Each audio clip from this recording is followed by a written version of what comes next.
Olá, boa noite, tudo bem com você, meu amigo, minha amiga? Como é que você vai? Bem-vindo ao Projeto Olhares e hoje a conversa promete num prisma de infinita possibilidades. A gente vai bater uma prosa muito interessante com o nosso amigo Roberto Vasques, que ele já esteve conosco aqui conversando sobre colecionismo. Foi uma aula de colecionismo, amei ter conversado com o Roberto. Roberto, eu conheço ele desde 2014, quando eu retornei de São Paulo. Sempre a gente bate papo, sempre a gente vai trocando ideias, e hoje nós vamos bater um papo muito interessante e vocês vão participar, vocês vão contextualizar e vão nos ajudar a transformar essa ideia de que, qual que é o tema de hoje, meus amigos? Nosso tema é, no universo das contratações, as dificuldades dos gestores. Promete, hein? Seja bem-vindo, meu amigo Roberto. Boa Gratidão por noite, você estar aqui Denis. conosco. Eu que agradeço, né? Sempre gostoso aí estar proseando, né? A gente já proseia tantas vezes, é bom poder abrir para as outras pessoas, para elas poderem participar também aqui. E também opinar um pouco, trazer a experiência, né, Denis? Afinal, a gente comenta muito dessa questão do que é a vivência, do que é a experiência do que a gente passa, né? Poder prosear dentro de vivência, dentro do que a gente já passou, e não necessariamente do que a gente executa no dia a dia. E eu Obrigado aí aprendi pela. vivência com você, tá? Aprendi muito vivência com você. Esse termo não sai da minha mente, com certeza.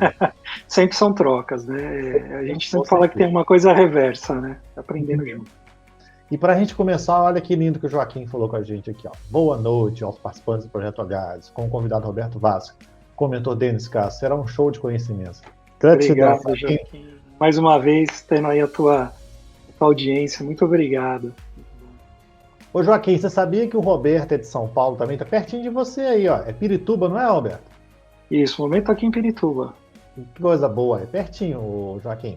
Para as pessoas conhecerem, né? Quem que é o Roberto Vasques? Só uma pincelada.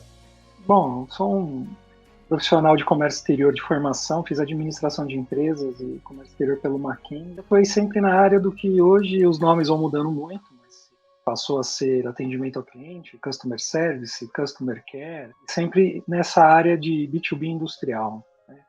Sempre atuando em alguns segmentos, também tive a chance de ser empreendedor na área de alimentos, tive uma hamburgueria, né? Depois eu me aventurei também tendo uma empresa de serviços, né? Eu fiz uma formação de mentoria, eu tive uma sócia que é coach, né? Não tem mais a sociedade, né? Que foi uma grande aventura ter a Neobi, e aqui estou eu distribuindo e trocando sempre as experiências, as vivências, que é o que a gente busca com a mentoria, né?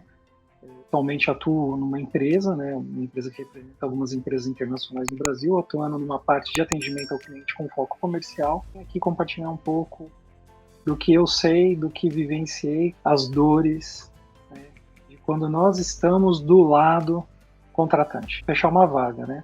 Nós temos a nossa dor de candidato também, né, Denis? Nós sabemos como que é estar dos dois lados, mas às vezes para nós, candidatos, quando nós estamos candidatos, a gente esquece que do lado de lá tem alguém que precisa fechar uma posição e também tem um problema para fechar. Verdade, é verdade mesmo. E esse detalhe, né? Às vezes falta uma coisinha de nada para a pessoa ser contratada, né? E ela se perde, ou é o processo que se perde, ou a coisa que acontece, né? Não é à toa que a gente fez aquela enquete, né? Deixa eu puxar a enquete aqui para a gente compartilhar e a gente contextualiza também sobre esse cenário. Ela tá aqui, ó, você pode ver que essa enquete ela tá ao vivo, né? Tá tendo automaticamente, ou seja, ela está online. E o interessante disso, né, Roberto, é você ver a resposta, né? Primeiro, tem 34% de exigências do gestor, depois nós temos 21% salário compatível com a função e 39% nas falhas do processo de seleção. Ficou muito parelho, né? Eu acho que também é uma coisa de percepções. Talvez seja muito baseado em algo que alguém já vivenciou, que acredita seja aquilo, né, que cause aquilo. Ou simplesmente podemos dizer que é o nosso feeling, o nosso chute. Eu acho que está muito equilibrado aí a questão da votação. Há muitas outras razões, né? A gente acaba pincelando o que a gente acaba acreditando também, o que é mais impactante na nossa visão candidato. Quantas vezes eu, candidato, não achei que o problema era da vaga, Principalmente quando a gente tem aquela questão que você vê a vaga há muito tempo aberta. Por que a vaga não fecha? Por que eu não fui escolhido? Por que eu não fui escolhido e outro não foi escolhido ainda? O que está faltando? O que é o candidato ideal? Isso é do requisitante, nós não vamos ter essa informação. Enquanto isso, a gente sabe também que lá do outro lado passam outras situações. Eu já vivenciei, eu conheço profissionais de RH e eu sei que existem. Algumas vezes o candidato, né, não consegue acreditar nisso, né? Mas sim, existem muitas situações que complicam a vistoria na hora de fechar a vaga. É muito desafiante, você vê o resultado, né? Você percebe que como pode o cenário de você falar falhas no processo de seleção sair na frente de tudo, né? Isso que é interessante, né, Homer? Eu acho que isso demonstra a maturidade de quem está antenado com o tema. Nós não sabemos nesse momento se quem votou é mais candidato ou é mais gestor. Nós não temos nós não temos essa resposta dentro da enquete. Quem é o público votante? Mas isso demonstra, de qualquer forma, uma maturidade de entendimento. Então, uma falha do processo, ela pode estar desde o início da concepção da vaga, na hora que você faz o desenho do escopo, o que você precisa desse profissional. Né? Então, é aí que surgem aquelas primeiras incoerências que, às vezes, nós, candidatos, observamos numa descrição de vaga publicada, né, que puxa, mas é uma posição júnior que está pedindo uma experiência de 10 anos, é uma posição que é para assistente do analista que está exigindo inglês fluente e outras coisas. Então, existe também uma questão do requisitante entender sobre a vaga, sobre o que ele quer que a pessoa desempenhe, né, e sobre o que a empresa faz e o que a empresa pode oferecer. Então, o início, né, dos erros de processo ou do processo começam já justamente nessa que seria assim o escopo da vaga. Quem é a pessoa que você quer ocupar? E aí, dentro disso, a gente vai ter várias situações que começam a desencadear. Quando você já tem uma vaga publicada, o que vai começar a ter é envio de currículo. Uhum. E aí nós vamos ter também a quantidade de currículos que estarão dentro ou não daquele escopo. Esse é um ponto. Você vai ter também uma quantidade de currículos que não está dentro do escopo. Aquilo que eu estou pedindo, por exemplo, eu estou precisando de um consultor um business partner para uma empresa, por exemplo, na parte do RH. Está bem descrito o que é a função de um business partner. O BP, como as pessoas chamam, o BP sabe qual é a função dele, mas com certeza você vai ver lá pingando o currículo que não tem nada a ver com a posição.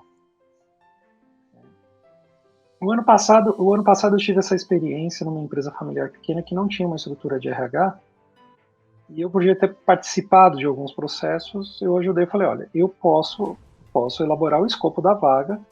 Você me diz, né, eu pedi para o diretor, você me diz quem é o profissional que você quer para a posição. E a vaga era para ser gerente administrativo financeiro. Ele falou para mim, Roberto, para mim é importante um profissional com uma experiência de preferência numa empresa familiar, uma operação que não seja tão grande, mas que tenha experiência com o mercado exterior. Então eu preciso de alguém que fale inglês fluente. Apesar de 90% das exportações da empresa serem para a América Latina, onde se fala espanhol, o inglês vai ser muito bom, porque nos meus clientes sempre haverá alguém no financeiro que fala inglês. Se ele não falar o espanhol fluente, o inglês fluente. Então, você casa uma das duas informações. Mas o que é importante? Uma formação compatível com a área financeira. Não necessariamente vai ser alguém que fez gestão financeira, mas pode ser administração de empresas, pode ser contabilidade. Então isso você vai filtrando justamente na experiência da pessoa, na trajetória da pessoa. Então esse é um primeiro ponto. Ali você define bem o que você quer. E aí você publica a vaga. E aí tem informações que são muito importantes para o candidato, para nós candidatos, e aí durante essa semana que passou, eu vi até um post, um meme muito interessante, que criticava justamente a questão do salário não ser aberto. E aí até uma amiga minha que é de RH, ela comentou lá as razões, dos motivos, muitas vezes não se tem toda a informação, e aí quem postou o post, quem escreveu, ele falou assim, me desculpa, uma empresa que na hora já abre uma vaga, ela já sabe quanto ela pode pagar. Eu concordo com isso. Por mais que ela fique assim, mas eu quero avaliar a experiência, vou pagar de acordo com a experiência, eu acho que a empresa que faz isso, ela quer aquela coisa assim, eu quero o mais pelo menos. Ela não abre, né? Então, você entende como que é. E essa vaga aqui... Isso, e essa vaga que eu estava trabalhando no ano passado, com essa empresa familiar, eu tive essa questão. Porque o dono da empresa não quis colocar a faixa salarial. E isso já é uma outra questão. Né? Porque você começa a receber currículo pedindo pretensão salarial, porque aí o requisitante talvez queira olhar e falar assim, eu vou buscar o mais por menos. Então esse é um primeiro motivo do que eu entendo que muitas vezes a vaga não fecha, demora. Porque não vem o currículo ideal ou o currículo que está vendo não vai suprir aquela necessidade. E é uma dificuldade para o gestor. Porque o tempo está correndo, Denis. O tempo corre. O tempo não volta. Então é um mês que você está sem a pessoa lá. Às vezes é um mês que você está com processos dentro da empresa atrasados. Você precisa de um tempo para a pessoa conhecer o negócio, para a pessoa conhecer a empresa. É uma curva, né, um pouco longa para você ter alguém aí na empresa já na posição. Tem condição de fechar essa posição dessa forma. E o retrabalho é muito grande, né, Roberto? Eu acho que o retrabalho faz parte até do negócio, muitas vezes, né? Eu acompanhei alguns amigos também na área de hunting, porque as empresas de hunting, como que elas funcionam normalmente, né? Você fecha um contrato com uma empresa com um headhunter, por exemplo, e essa empresa vai cobrar um fee, né, um valor em cima do salário desse profissional normalmente. Eu não sei, mas pode ser às vezes 5, 6 salários do executivo.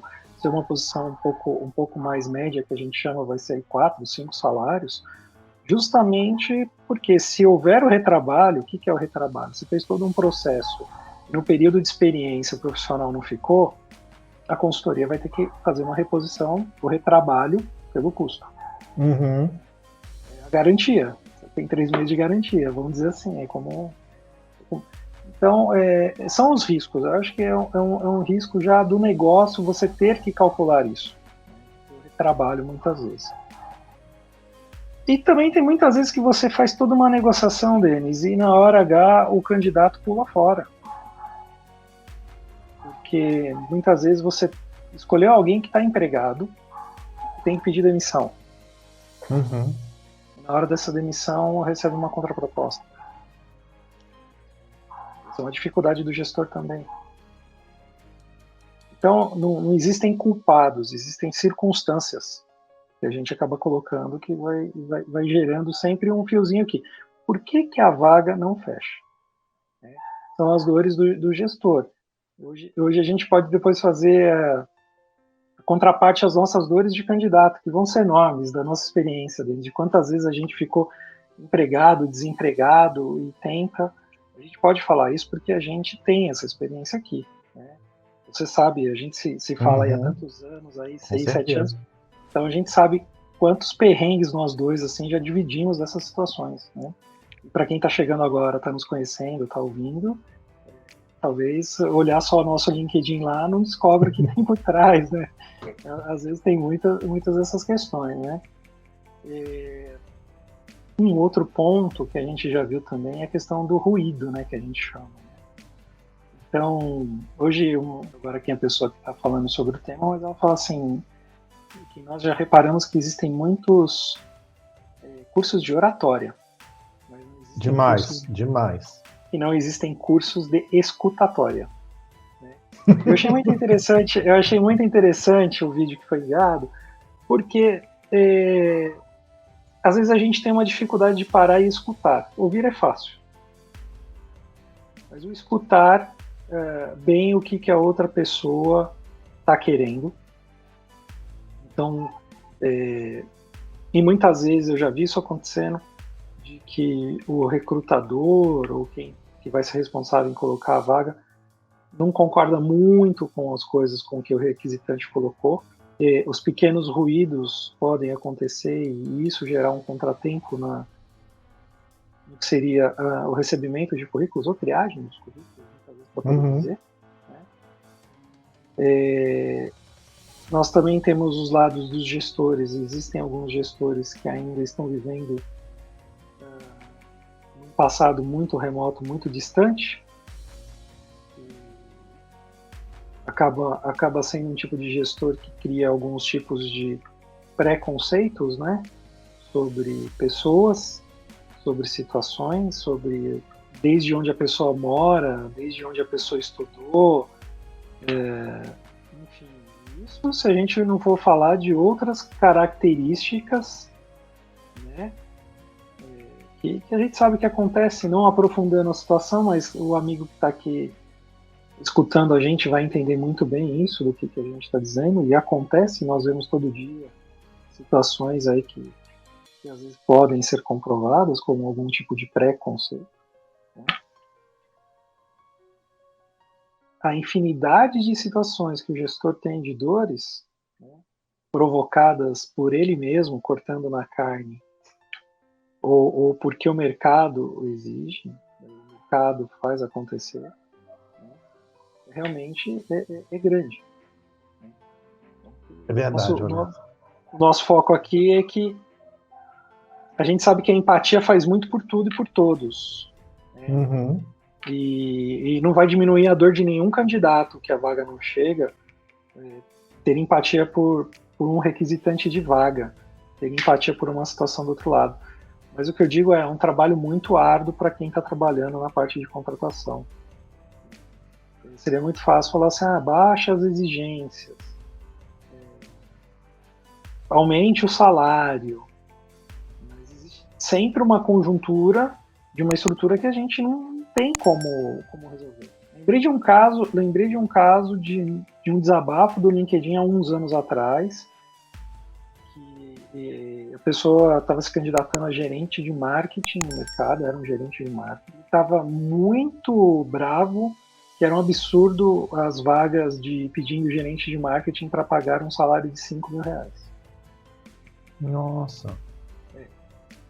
E quando eu entrei no LinkedIn dele, no perfil dele, eu entendi que ele realmente era um profissional, um gerente de marketing, e possivelmente ele era remunerado à época em marketing de uma grande multinacional. Ele havia sido, né? E talvez o que precisa a pessoa entender é que a empresa que está contratando um gerente de marketing por 5 mil reais é uma empresa pequena, nacional, mas com uma estrutura, né, que tenha cargos e salários e com um faturamento de talvez 1/10 do que é uma multinacional em termos de bilhões, e não vai ter condição de pagar 25 mil reais de salário. E para aquele porte e aquele tamanho de empresa que tem que fazer, talvez 5 mil reais é justo. Talvez seja justo. Não dá para saber. Se ele não entrar no processo, né? Se esse profissional não estiver disposto a entrar no processo para saber como que não vai saber.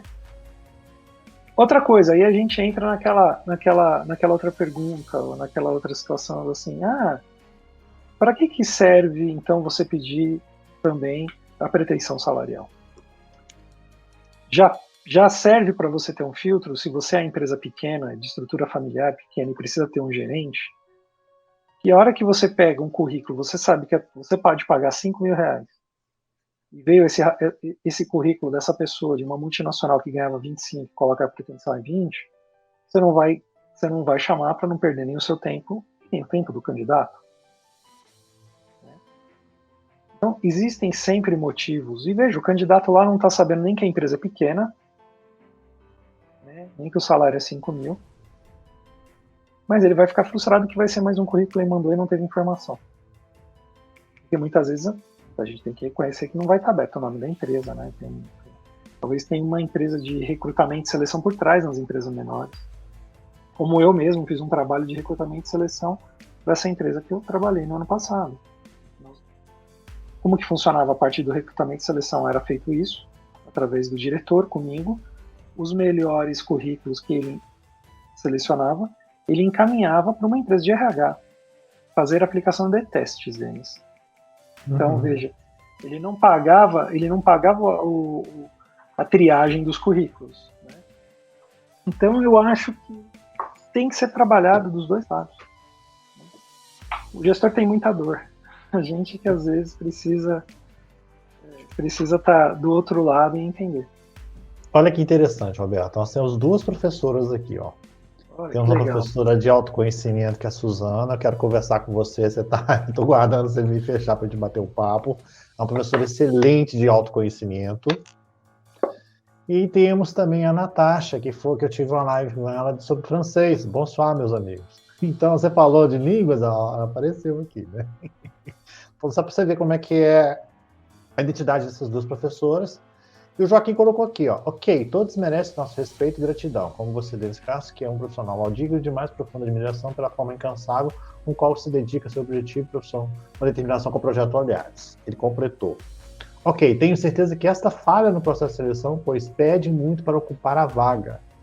Segundo, não se contrata pessoa com idade de 50 a 60 anos. Como consultor empresarial, aconselho os empresários clientes dessa necessidade da profissão experiente na empresa.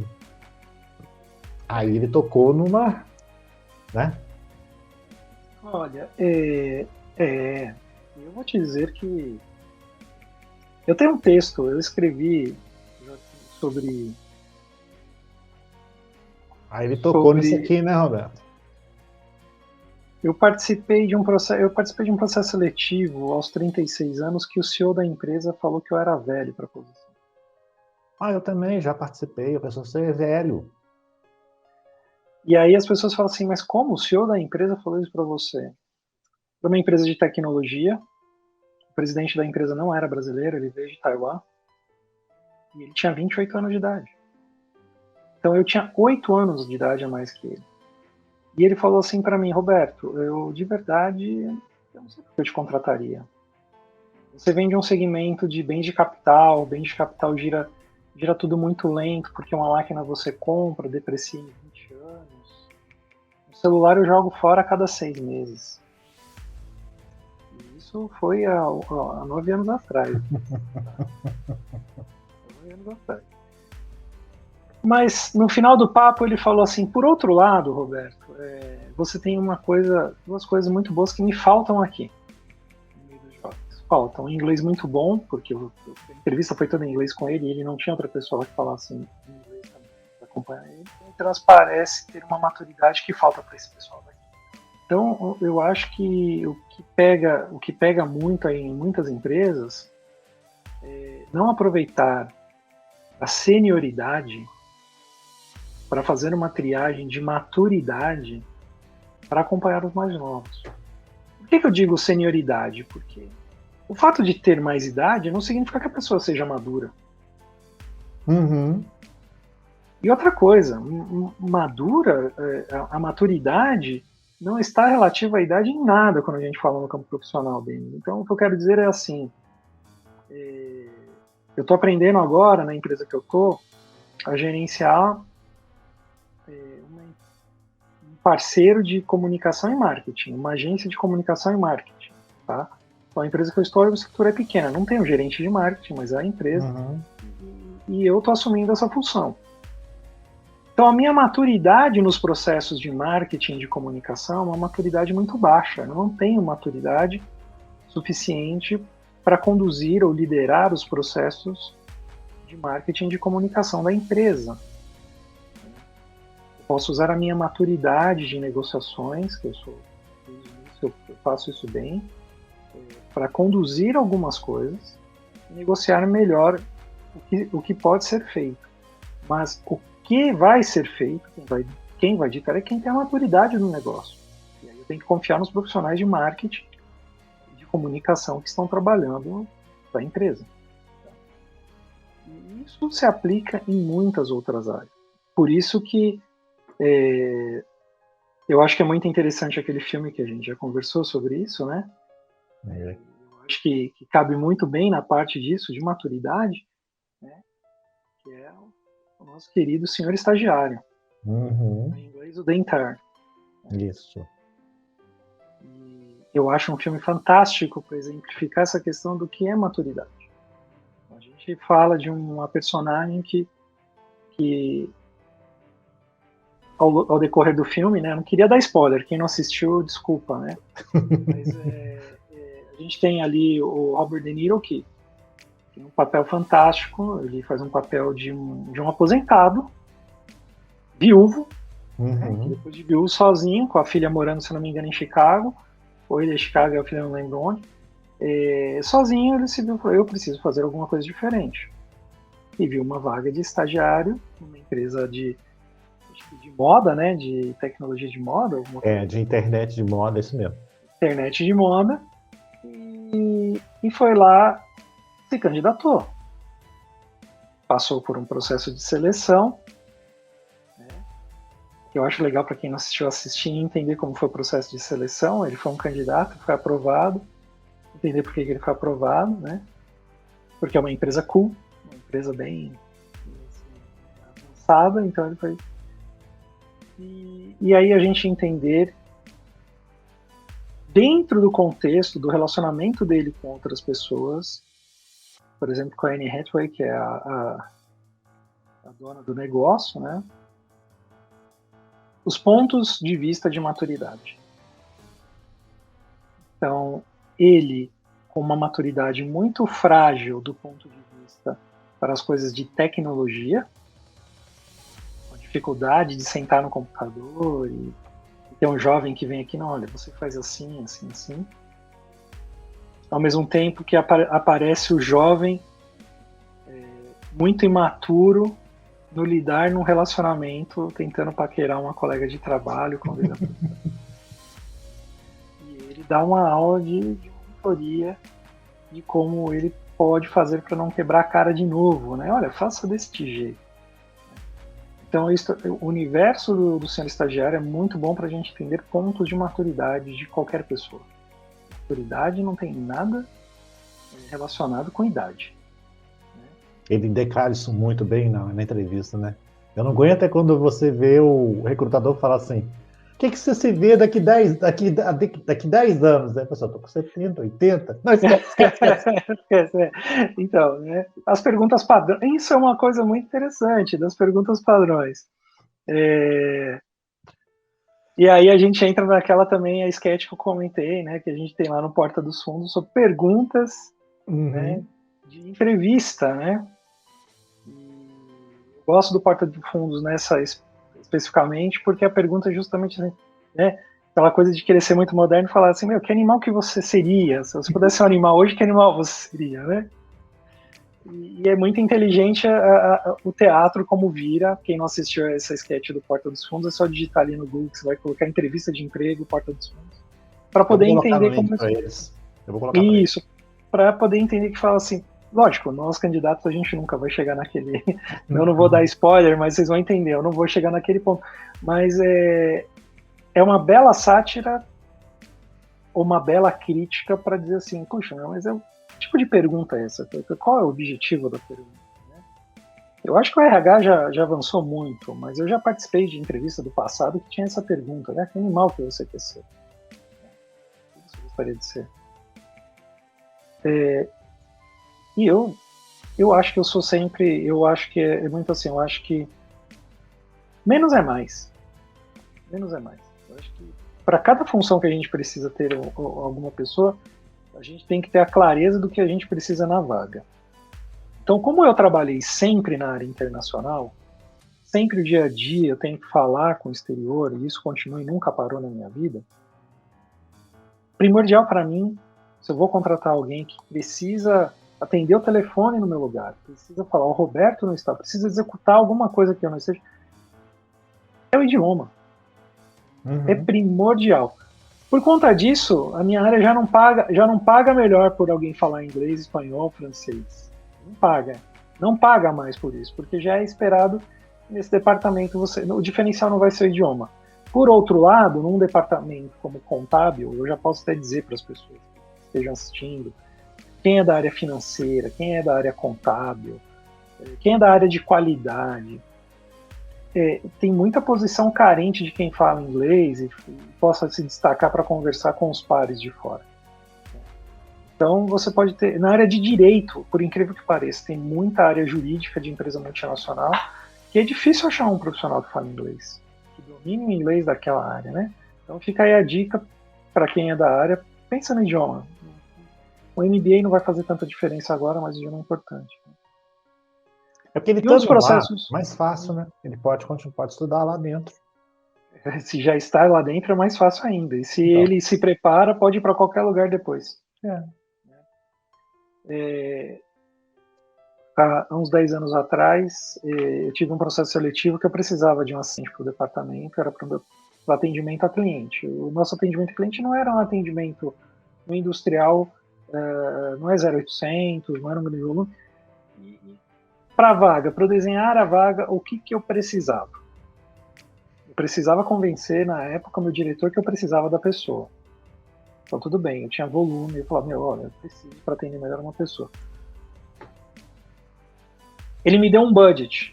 Então, isso é uma coisa muito importante. Ele já falou assim, o que a gente chama numa empresa estruturada multinacional é o headcount, que a gente chama. Ele fala assim, Roberto, porque você tem todo um budget anual que te diz se você pode ou não pode contratar pessoas.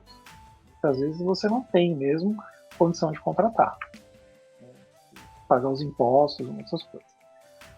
E ele falou assim, Roberto, nós temos para isto, o que dá para você contratar é um assistente 1 aqui para ganhar um salário mínimo, um pouco mais, e eu pagando as coisas.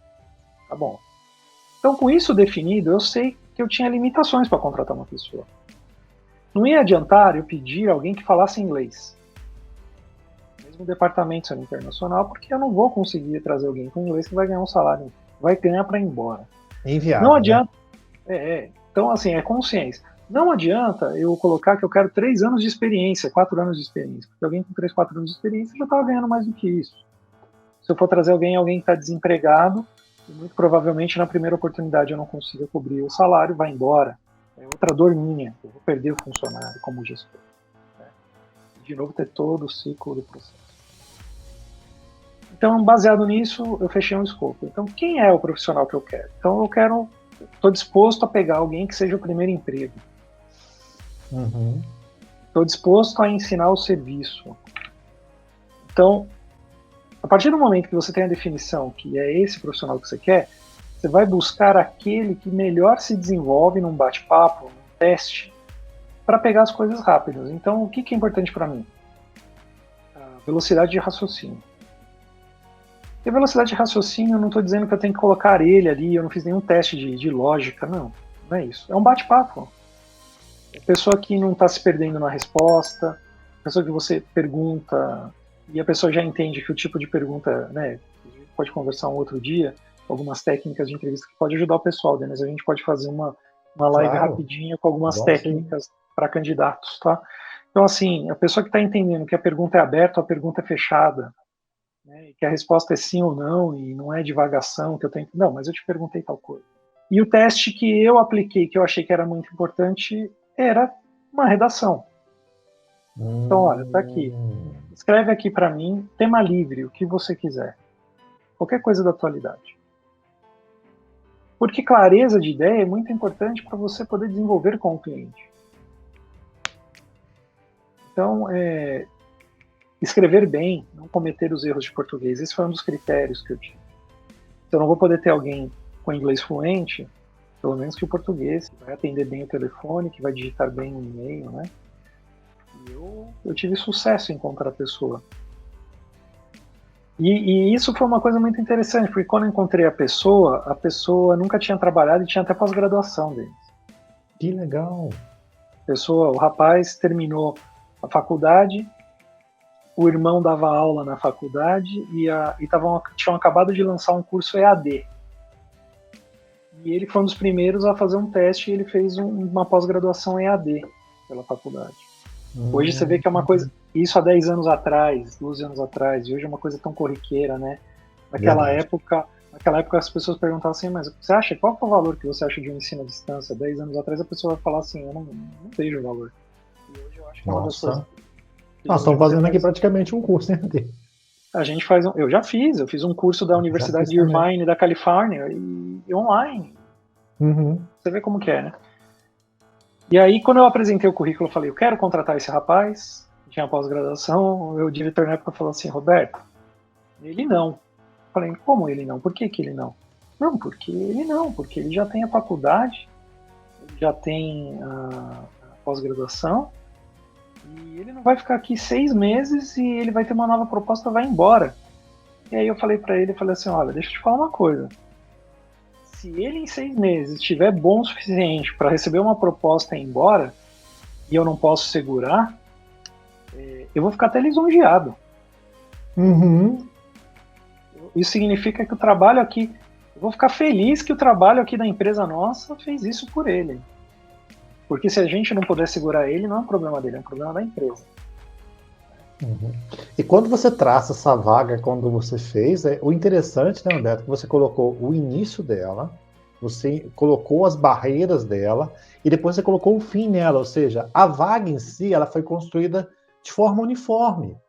Né? Que é o processo. Aí não dá o ruído, né, que a gente percebe, né? Então, esse é o ponto principal. De você evitar os ruídos e deixar bem claro. Numa empresa muito grande, geralmente você tem um departamento de RH, você tem um profissional de recrutamento e seleção que vai atender a demanda de todos os gestores da empresa. Então é muito importante que essa pessoa no recrutamento e seleção conheça bem as áreas da empresa. Uhum. Converse bem com esse gestor. Tire as dúvidas sobre algum ponto, alguma questão técnica que seja necessária na requisição da vaga. Algum termo técnico, porque, Denis, eu já peguei de tudo, eu já vi vaga com descrição de coisas erradas. Nome de software errado. Uhum. E isso é muito ruim, porque se na busca você quer dar uma busca por alguma habilidade sua, como um nome de um software, por exemplo, tem que estar bem descrito. Porque como que vai achar as palavras-chave? Então os ruídos começam desse jeito. Tem que ali conversar com o gestor a todo instante. Tem que também fazer um trabalho, muitas vezes, de quebra de pré-conceitos dos gestores, que é aquilo que a gente acabou de falar naquela hora. Tá, mas por que você... Eu já ouvi alguns absurdos, né? Você já deve ter ouvido, eu já vi gente falando que eu não contrato quem é de Libra. Você já ouviu isso? Eu já vi desabafos no LinkedIn. Tem uma experiência, Roberto, eu fui fazer uma entrevista, aí a pessoa viu meu currículo lá e falou assim, você é cineasta, você vai fazer algum filme aqui na empresa? Falta de respeito, né? Aí eu falei com a pessoa, desce um pouquinho para mais, você viu lá que eu sou pós-graduado em gestão de projeto? Mas peraí, cinema com gestão de projeto, o que você está fazendo aqui então? Olha o nível que tava. Então, aí a gente pode falar assim, tá, mas foi você que me chamou. Foi isso, né? Tipo assim, né? Eu saí de lá e falei assim, puxa vida, a pessoa não percebeu o que eu posso contribuir para a empresa. Então, assim, as pessoas não enxergam bem essas questões. Né? Eu trabalhei, tive uma na época era cliente, ela era responsável pela área de importação de uma empresa que eu atendia, né? E era um grande player na área de papelaria, essa empresa. E a gente batendo um papo um dia assim, eu falei, pô, legal, e onde você fez comércio exterior? Aí, porque eu tinha estudado comércio exterior, né? E ela fazia o mesmo que eu fazia no cliente. Ela falou assim, não, Roberto, comércio exterior eu aprendi na vida. Eu sou formada em psicologia. Pedagogia, não? Não, desculpa. Assistente social. Ela tinha feito Tá. assistência social. E eu perguntei, tá, mas me explique, e essa jornada, como que você parou liderando essa parte de logística? Ela falou, Roberto, então, eu fiz uma entrevista porque eu falava inglês. Trabalhar na empresa porque eu fazia inglês, precisava me dar uma vaga de assistente administrativo. E aí um dia surgiu a vaga na área de comércio exterior, o gerente da área gostava de mim e perguntou se eu queria vir porque falava inglês. E aí o resto ele foi pagando, a empresa foi pagando cursos específicos para poder de comércio exterior. Então tem essa questão também, a visão do gestor de enxergar a capacidade daquela pessoa que está ali, a proatividade daquela pessoa, o desejo da pessoa desenvolver aquilo. Verdade. Então nós, gestores, temos que enxergar essas coisas. Né? E isso também motiva a pessoa. Mas o mais importante é sempre perguntar se a pessoa quer. Isso também a gente pode copiar um outro dia, mas a gente aprende a perguntar para quem está ali na equipe. Mas você quer executar isso? Né? Porque às vezes tem gente que não... Pode parecer absurdo, mas tem gente que não quer subir, tem gente que não quer mais responsabilidade. Eu conheço gente que assim executa aquilo e não quer. Não quer. Eu conheço mais de uma pessoa que não quer assumir as responsabilidades e subir, não quer ter dor de cabeça. A Suzana, Roberto, colocou aqui pra gente, ó, Denis, o André Rocher tinha 50 anos quando fundou a Escola de Formação Humana, que é o BRH. Imagina se eles deixassem de viver a sua intuição. Bacana, Pois é. né? Aí a Natasha colocou, esse filme é uma lição de vida profissional, falando sobre o estagiário. Joaquim, ok, tenho certeza que este profissional seu não tem empatia e humildade, que faz o sucesso profissional em qualquer situação. Hoje concluo que os fatores de vivência das experiências dão resultados e soluções satisfatórias da gestão de empresas. Boa noite, a Ângela deixou um comentário interessante, olha o que ela falou aqui. Amados, quando forem contratar, coloque as cláusulas compromissórias de câmeras arbitrais. No caso, olha a propaganda, kkk, asas, mediações, assim você terá total segurança de que jamais o seu funcionário vai no judiciário pedir mais nada. Ou no caso, o funcionário também tem certeza de que as decisões estão sendo pagas corretamente. Estou adorando a live, parabéns. Dica interessante. E ela completou, que graça, a visão do interesse do outro, amei. Ó, elogiando você, Roberto. Para falar para a Ângela, eu tive essa experiência. 4 anos atrás, eu fiz uma rescisão da empresa que eu estava, foi no escritório de arbitragem, chama isso, né? Isso. Mas eu queria deixar ela, assim, eu fui depois de consultar um amigo advogado. Esse amigo meu advogado falou, Roberto, tem valor, mas como justiça do trabalho, pode ser contestado a qualquer momento também. Você vê como que é? E assim, eu não sei como está hoje depois de 5 anos, se uma vez que assinou ali você não vai, mas é sempre uma informação importante, as cláusulas, né? Muito boa. Muito ponderado, né? Muito interessante isso, né? Bem que mudou tanta coisa na legislação trabalhista, né? Acho que ultimamente, que aquele ponto de que a parte que perde paga, acho que o funcionário, isso já fez muita coisa recuar e mudar, né? Agora, Roberto, como que a gente fica com a questão dos pré-julgamentos dos gestores, né? Como que fica isso? A gente tem percebido isso muito, né? Muito grande. A gente vê aqui no LinkedIn, a gente vê no Twitter, a gente vê muito essa questão do pessoal comentando esse pré-julgamento, né? O que você entende sobre isso? O que a nossa audiência também pode nos ajudar sobre esse pré-julgar? Pré-julgar é uma coisa muito complicada, essa questão, né?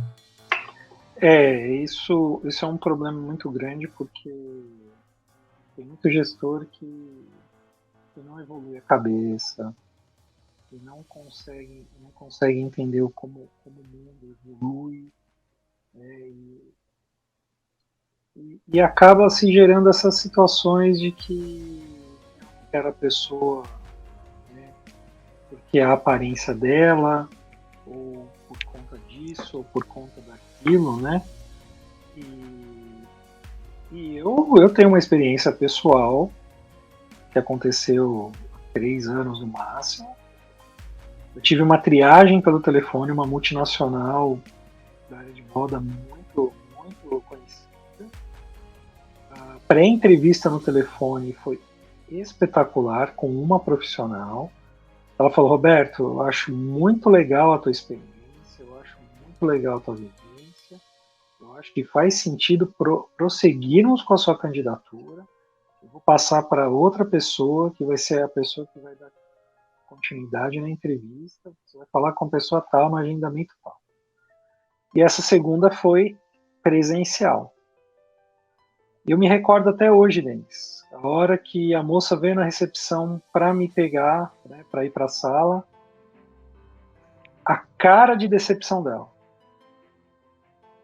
E aí a cara de decepção dela, não sei se era porque eu era bem, né, perante ela mais velho, porque ela aparentava ter uns 23, 24, 25 anos de idade, e eu talvez 20 anos mais velho já. Não sei se porque eu sou grande, eu não sou magrinho, né? Então eu sei que para a sociedade sou acima do peso, né? Para mim também, eu sei disso, né? Não sei, mas assim, foi de uma forma tão escancarada que não teve entrevista. Se perdeu, ela me levou, né? Se perdeu. Ela falou assim, então, fez duas colocações, ela falou assim, ela falou assim, você tem alguma pergunta? Porque eu funciono melhor quando eu sou perguntada. E ali a minha vontade era quase como se fosse qualquer um que pensa, vai falar assim, bom, desculpa, mas quem é pago aqui para fazer pergunta? Você. E ali você fica decepcionado, não com aquela profissional que eu nunca mais esqueci, mas você fica decepcionado com a marca, você fica decepcionado com a empresa. Né? Então, assim, os preconceitos formados acabam gerando muitos problemas. Né? E às vezes você tem preconceitos gerados que não são de gestores apenas, mas são já institucionais. Né? Eu me recordo aí de um fintech, vamos chamar de fintech, uma empresa da qual eu sou cliente, olha como que é o impacto disso, né? Eu sempre, como cliente, eu achava muito legal. Participei de um processo seletivo dessa empresa, eu me candidatei, foi um processo muito bacana, tá? Mesmo não tendo atuado na área, mas eles buscam realmente a diversidade em alguns pontos. Mas um dia a presidente, uma das diretoras do grupo, foi muito infeliz numa colocação. Se eu não me engano, ela falou que a empresa não tinha muitos pretos porque os pretos não são qualificados. Isso gerou e aquilo foi impactante para mim como cliente ouvir aquilo. Isso choca. Porque como que ela generaliza isso daqui? Se eu conheço muita gente que é influente até no LinkedIn, que é influencer, pessoas que eu poderia citar 3, 4, assim, ou mais, até que ainda são poucos, eu vou falar 3, 4, mas assim, que eu admiro muito, eu aprendo todo dia sobre questões, né, de preconceito para evitar, né, a desconstrução de... eu cresci em Pirituba, na periferia, eu vim morar aqui, a rua era de terra, mas não importa, eu sou privilegiado, perto de muitos amigos que eu tive aqui. Né? Por que eu sou privilegiado? Primeiro porque, eu sou branco já, né? O meu pai não é brasileiro. Meu pai, mesmo tendo vindo para cá e enfrentou algumas coisas, eu tenho uma cidadania, então eu sou privilegiado em muitas coisas. Né? Meu pai trabalhou ele sozinho, sustentou a família, então eu sou privilegiado. Né? Mas eu tinha amigos aqui do bairro que não eram, e eu aprendi desde cedo isso, a entender. Ver a dificuldade de que a minha casa tinha cimento e a casa do meu vizinho não tinha cimento na cozinha, terra batida. Depois foi conseguir ter aquele cimento queimado que passava cera vermelha. Então é muito complicado. A realidade das pessoas impacta no tipo de preconceito que elas fazem. Então, para finalizar essa questão de como que o gestor pode modificar isso, ele só modifica se ele quiser. Se ele abrir a cabeça, né, o gestor ou a gestora, abrir a cabeça e enxergar um mundo diferente do que é o mundo que ele vive. Esse pré-julgamento que eles fazem, isso tem muito referenciado ao achismo e o imediatismo? Eu acho que tem muito a ver com o histórico familiar e cultural de onde vem a pessoa. Porque é como, assim, o Brasil é muito grande. Uhum. Então, a gente, por exemplo, aqui de São Paulo, eu cresci com as pessoas tendo um preconceito sobre os baianos, por exemplo. Uhum. E aí tem muito baiano, que eu sei disso. Trabalhei 4 anos aí, eu sei. Cara, não é só o baiano, mas todo Não, nordestino, porque nordestino, né? Com certeza. São Paulo foi construída com as mãos e os esforços dos nordestinos. Uhum. Mas veja, eu cresci ouvindo que eles eram preguiçosos. Então, quando você cresce ouvindo tal coisa, você cresce ouvindo isso, você cria um preconceito que vem lá de uma raiz histórica familiar. Que não adianta agora eu chegar e falar assim, mas por que falavam tanto isso, eu cresci ouvindo isso? E não é uma verdade. Não é. Isso não faz sentido. Só que cabe a mim, ou cabe a você, ou qualquer outra pessoa que está aqui assistindo, batendo papo com a gente, tirar isso da cabeça. De onde? Não tem nada a ver isso. Preguiçoso tem em qualquer lugar. Não tem nada a ver com de onde que a pessoa é, de onde a pessoa nasceu. Né? É a mesma coisa que você falar que a pessoa que mora na comunidade, toda pessoa que mora na comunidade está envolvida com coisa errada. É um absurdo. Mas a pessoa que às vezes cresce ouvindo isso vai querer martelar isso e quando pega um currículo na mão que quer olhar lá o CEP da onde que é, dali eu não quero.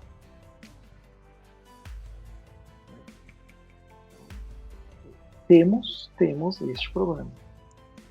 Então nós caímos na educação de novo. A gente tem esse problema. Claro, eu acho que assim, tem que ter um bom senso para algumas coisas. Aí como gestor eu digo que, por exemplo, você está numa empresa aqui, São Paulo, vamos pegar São Paulo que você conhece. Uhum. Eu tô no extremo da Zona Sul. Isso. E a pessoa que se candidatou é do extremo da Zona Norte. Não faz sentido eu chamar uma pessoa para uma entrevista, nem para ela e nem para a empresa. Né? Para o pessoal da mentoria, que sempre estava na mentoria comigo de recolocação, eu sempre enfatizo isso muito importante para a pessoa. Se você está no extremo da Zona Norte e a empresa está no extremo da Zona Sul, só vai se você está muito próximo da primeira estação do metrô e a empresa está muito próxima da última estação do metrô, na linha, que a gente tem uma linha aqui norte-sul. Uhum. Porque senão, porque mesmo assim vai dar 1 hora de viagem, mas tem uma chance de chegar menos cansado numa hora de viagem dentro do metrô. Mas não se desgasta. O desespero não pode fazer com que você se candidate para qualquer lugar. Porque também você não vai ser chamado e aumenta a frustração. Tem toda uma questão disso. Eu, por exemplo, eu trabalhava em Franco da Rocha e fazia minha pós-graduação em Osasco. Era quase 2 horas para ir, 2 horas para voltar. De trem ou de ônibus? De trem. Era 3 trens. 2, 3 linhas de trem. São Paulo é muito grande. Os preconceitos... Né? Não tem. Então, assim, há N possibilidades de preconceito. N. Infelizmente. Então, a gente conhece, a gente enxerga, a gente vê, e isso cabe só a pessoa ter a mente aberta para enxergar, reconhecer que é preconceituoso ou preconceituosa. O primeiro passo é reconhecer. Porque mesmo assim, tem atitudes preconceituosas e não reconhece que é. Não reconhece que é. Então, assim, eu já vi caso, por exemplo, de executivo que tem a equipe... assim, eu tenho uma equipe diversificada na empresa, eu tenho orgulho da minha empresa. Aí quando chega em casa, o filho não pode brincar com a boneca, o filho não pode ter nada que é rosa. Uhum. Então eu falo assim, peraí, mas será que esse gestor ou essa gestora não é preconceituosa de verdade, ou é porque a empresa que tem uma visão assim e ela está só se adequando à empresa? Está transmitindo as questões, né? E segue perpetuando dentro de casa também. Segue perpetuando. Verdade. Aí vem a Natasha colocou: os idiomas são essenciais na nossa realidade, sabendo que tanto inglês, francês e espanhol são importantes. Há mais de 41 países que falam francês ou que têm uma segunda língua. Né? E a Jane colocou aqui, ó: boa noite, sou mãe de 2 meninas, a mais nova tem 5 meses e tenho absoluta certeza que não fui contratado por esse motivo. Infelizmente, o recrutador não me olhou como profissional, apenas como mãe. Mesmo atendendo todos os pré-requisitos, lamentável perder um talento. Jane, isso é duro. Eu vou fazer um comentário de que eu já ouvi de gestor nessa situação e que fez esse tipo de comentário, né? E você não está errada, né? Se você quiser depois bater um papo em outro momento, trocar algumas ideias de como talvez trabalhar algumas questões sobre isso, fica à vontade, a gente conversa, tá? A gente não pode afirmar que é isso, mas eu gosto sempre de dizer que a gente tem que confiar no nosso feeling, no nosso sentimento. Então, pode ser que sim, pode ser que não, mas acontece de tudo. Muito do pré-julgamento aí que ela está citando, né? Enfim, eu já vi, e eu vou te dizer, eu já vi mulher de gestora, mulher justificando por que talvez não contrate quem tem um filho pequeno. E olha, sororidade nessas horas, meu, não existe. Verdade. Não é preconceito de um porque é um homem. Não, já vi dos dois lados. É muito complicado. Amigos, para vocês entrarem em contato com o Roberto, é Roberto Vasquez, está aqui no LinkedIn, tá? R. Vasquez. Isso. Siga ele, que ele tem conteúdo riquíssimo. Entra ali no LinkedIn, me procura e... Desenvolvimento humano, trabalha com mentoria, o cara trabalha muito bem. Conheço o Roberto desde 2014 pela internet, não conheço pessoalmente, mas pode confiar. A segunda live que eu estou fazendo com ele, cara, é muito dessa forma, simples, tranquilo, vai te ajudar de todas as formas, pode contar. Obrigado. Mas, Roberto, agora qual a pulga na orelha que você vai deixar para o nosso amigo, hein? E a nossa amiga que está assistindo? Olha, eu quero deixar aí um convite para vocês que assistiram. Para quem ainda não é gestor e não contratou, o que você poderia fazer de diferente de um gestor ou uma gestora de que você acha que interferiu numa chance sua de contratação ou que você observou alguma vez que não fez um processo direito, né? Minha pulga é você utilizar um pouco da empatia para tentar enxergar também os problemas que quando a pessoa está na área de contratação, ela passa. E o que você poderia fazer de diferente e sugerir para nós ou para esse gestor e gestora? O que pode ser de diferente? Não adianta a gente pensar assim, a vaga paga pouco, é só aumentar o salário. Não é isso. Criatividade não é isso. Resolver problemas não é simplesmente atacar o óbvio. Então a gente precisa justamente encontrar soluções. Então a pulga que eu deixo é essa. Como fazer melhor e não criticar apenas? Fica aí a minha dica para nós refletirmos sobre as dificuldades do outro lado. Verdade. A Jane falou, obrigado pela atenção. Já chamei a meia live, ó, deve ser a Natasha, tá? A Ângela, show de bola. Joaquim. Ok, Roberto Vargas, desempenho de uma carreira é baseado em soluções e problemas. Se for um problema, tem solução. Se não tem solução, então não deve ser um problema. Não existe um caminho novo. O que existe de novo é o jeito de caminhar. E é bom saber que a gente tropeça sempre nas pedras pequenas, porque as grandes a gente enxerga de longe. E saber administrar essas situações é o que caracteriza um comportamento emocional. Sobre essa colocação agora do Joaquim para finalizar, A gente sempre fala assim, você tem duas, né? Você chegou num ponto que a estrada se divide em duas, tá? Aí, num dos caminhos, você tem a pavimentação é toda cheia de cascalho, de pequenos cascalhos, né? E você enxerga ali em cima, né, o topo. No outro caminho, o pavimento tá liso e no final do topo lá tem uma pedra muito grande mesmo. Qual caminho que você escolhe, Denis? Qual caminho que escolhe? A que tiver a pedra maior, eu quero passar por cima para você aprender e também tem uns pequenos detalhes. Então, isso exatamente. Por quê? Eu não falei que não dava para passar pela pedra. Uhum.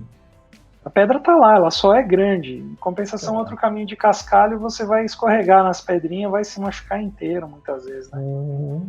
Então, enxergar o problema, né,